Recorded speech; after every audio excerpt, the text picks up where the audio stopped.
berperan penting dalam membentuk pemahaman siswa tentang kesetaraan gender sejak dini. Hal yang dapat kita lakukan adalah menciptakan lingkungan pembelajaran yang inklusif dan mendukung. Yang pertama adalah perlakuan yang setara.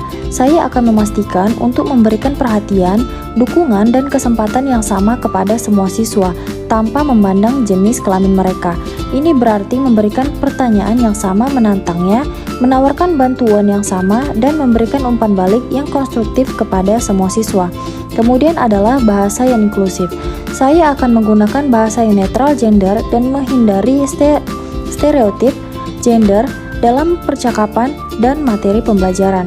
Misalnya, alih-alih mengatakan polisi itu gagah berani, saya akan mengatakan petugas polisi itu berani. Kemudian adalah pengaturan kelas yang fleksibel.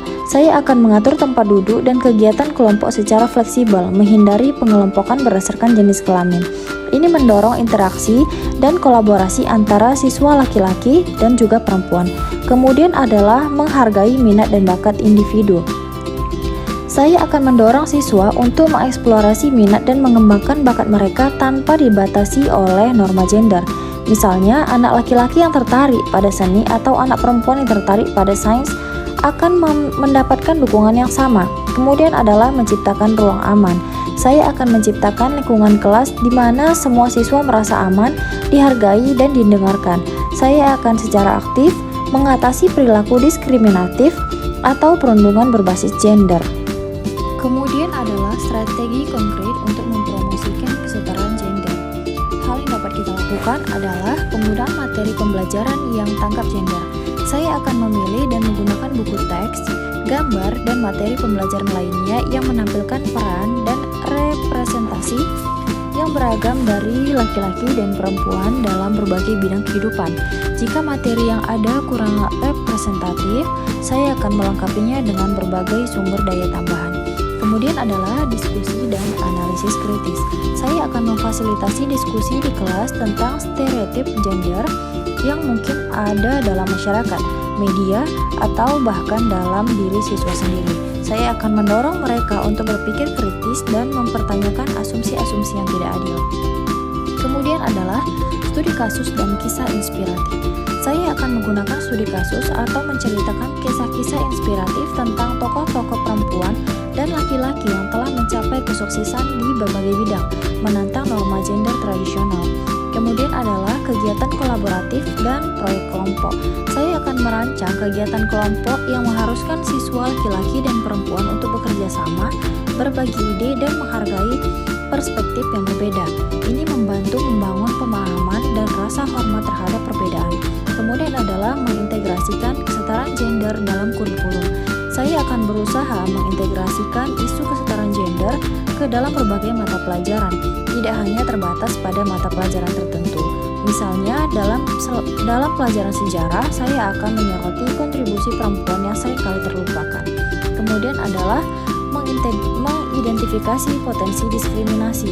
Saya akan peka terhadap dinamika kelas dan mengamati interaksi antar siswa. Jika saya melihat adanya perilaku yang mengarah pada diskriminasi gender, seperti komentar merendahkan atau mengucilkan berdasarkan jenis kelamin, saya akan segera turun tangan untuk mengatasinya melalui mediasi dan penjelasan yang mendidik. Kemudian adalah mengajarkan tentang menghormati perbedaan dan merangkul keragaman.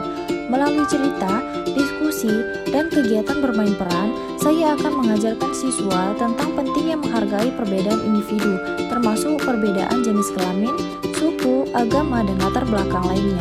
Saya akan menekankan bahwa keberagaman adalah kekuatan dan setiap individu memiliki nilai yang sama. Kemudian, tantangan dan cara mengatasinya. Yang pertama adalah norma dan stereotip yang mendarah daging. Salah satu tantangan terbesar adalah mengatasi norma dan stereotip gender yang sudah tertanam kuat dalam masyarakat dan mungkin juga dianut oleh sebagian siswa dan bahkan orang tua. Cara mengatasinya adalah saya akan menggunakan pendekatan yang sabar dan berkelanjutan, memberikan contoh dan penjelasan yang konsisten, serta melibatkan orang tua dalam diskusi dan kegiatan yang mendukung kesetaraan gender.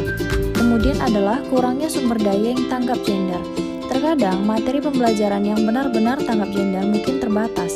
Cara mengatasinya adalah saya akan berinisiatif mencari dan mengembangkan sumber daya tambahan sendiri, berkolaborasi dengan guru lain atau memanfaatkan sumber daya daring yang relevan. Kemudian adalah resistensi dari berbagai pihak.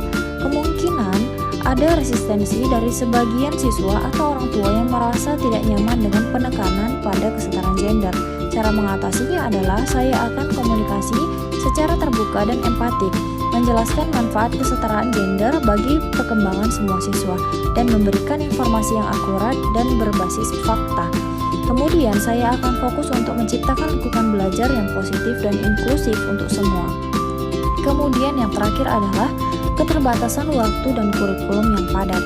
Mengintegrasikan isu kesetaraan gender secara efektif membutuhkan waktu dan perencanaan yang matang di tengah kurikulum yang padat.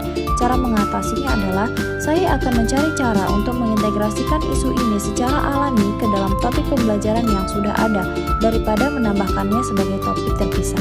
Saya juga memanfaatkan momen-momen spontan di kelas untuk membahas isu-isu terkait gender yang muncul.